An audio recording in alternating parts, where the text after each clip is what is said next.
गंवार सास। ममता ने अपने बेटे को पढ़ा लिखाकर बड़ा आदमी बनाया।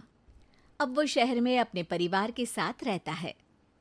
एक दिन ममता का बेटा रोहन अपनी पत्नी आलिया से कहता है, अरे आलिया, सुनो, माँ अब से गांव में नहीं रहेगी। वो हमारे साथ यहीं रहेंगी शहर में। उनका कमरा आज नौकर से बोलकर अच्छे से साफ करवा देना।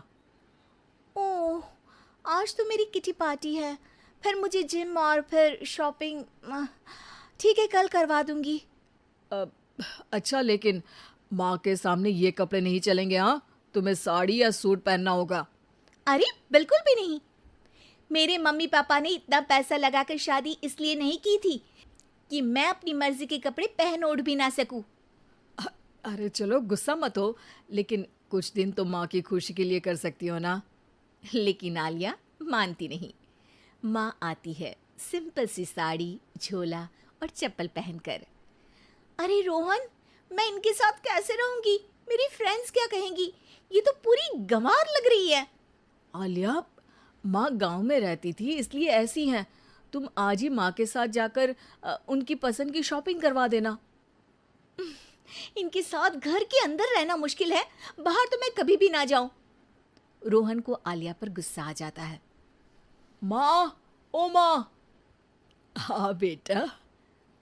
वो माँ को ले जाने के लिए उनका हाथ पकड़ता है कि अरे माँ, तेरे हाथ अभी तक इतने कड़े हैं, तूने इसका कोई इलाज नहीं किया?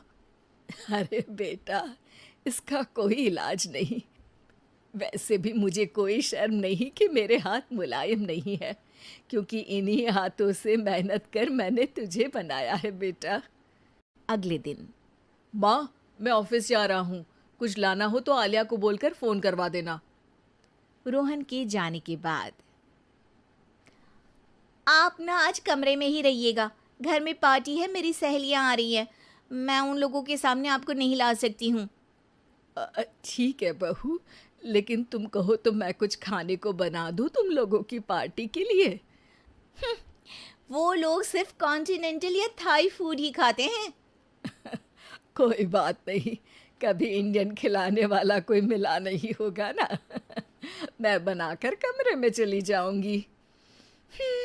जैसे आपकी मर्जी। आलिया के घर उसकी दोस्त आती हैं, पार्टी होती है।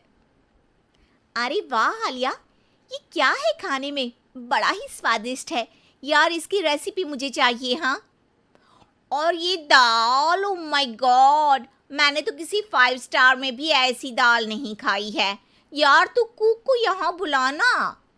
अब आलिया घबरा जाती है। हाँ हाँ हाँ हाँ, क्यों नहीं। माँ जी ज़रा बाहर आइए। आलिया की सास सिंपल सी साड़ी और गांव के अंदाज में आती है। अरे बहू, क्या हुआ? खाना पसंद नहीं आया क्या? बहू? अरे ये गांव से दिखने वाली औरत तुम्हें बहू क्यों बोल रही है? कौन है ये? वो हमारी नई नौकरानी है। सास बहू की बात सुनकर बहुत दुखी हो जाती है। वो सर झुकाकर जा ही रही होती है कि एक सहेली बोल पड़ती है। अरे कहाँ जा रही हैं माँ जी? वो उठकर उनके पैर छूती है। जीती रहो बेटा। क्या है ना, आपकी शक्ल बिल्कुल मेरी माँ जैसी है। पता है आलिया, मैं शहर पढ़ने आई और फिर शहरी हो गई, लेकिन मेरे माँ पापा तो आज भी गांव में रहते हैं, बिल्कुल इनके जैसे ही हैं। आप यहाँ बैठिए ना आंटी, आप सच में बड़ी खूबसूरत है और आपके हाथ का खाना तो लाजवाब है। काश ये मेरी सास होती। सभी सहेलियां सास को घेर कर बैठ जाती हैं और उनसे खाने की रेसिपी पूछ रही होती है कि तभी घर की बेल बजती है और रोहन आता है। अरे क्या बात है, आज आप लोग हमारे घर में? और ये लोग तो मुझे आलिया से ज़्यादा माँ की सहेलियाँ लग रही हैं। क्या ये आपकी माँ है? लेकिन आलिया ने तो कहा कि ये उनकी नौकरानी है और इन्होंने भी नहीं बताया।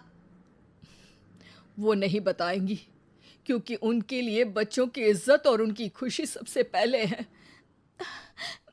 मुझे माफ कर दो, मुझे इन्हें तुम लोगों से मिलवाने में शर्म आ रही थी। कि तुम लोग क्या कहती। अरे अब तो हमें शर्म आ रही है कि तुम हम लोगों की सहेली हो। हाँ, जो माँ जैसी सास को नौकरानी बोले वो हमारी सहेली नहीं हो सकती। ये बोलकर सभी वहां से जाने लगती है कि सास बोलती है, आलिया की तरफ से मैं तुम लोगों से माफ़ी मांगती हूँ। उसने जो कहा उसके लिए मैं उसे माफ़ करती हूँ। अब तुम लोग भी उसे माफ़ कर दो, क्योंकि अगर तुम लोगों ने उससे दोस्ती तोड़ी तो फिर मेरे हाथ का खाना कैसे खाओगी? नहीं नहीं आंटी, जरूर आएंगे, लेकिन अब आलिया की नहीं बल्कि आपकी सहेली बनकर।